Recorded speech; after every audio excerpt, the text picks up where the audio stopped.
So good morning guys. So mayroon tayong nakita guys habang kami ay naglilipat ng isang egg ng pawikan guys. Ito guys yung nakita ko sa pinaghukayan namin guys. Para siyang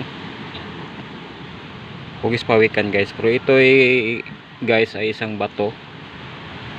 So ayan guys.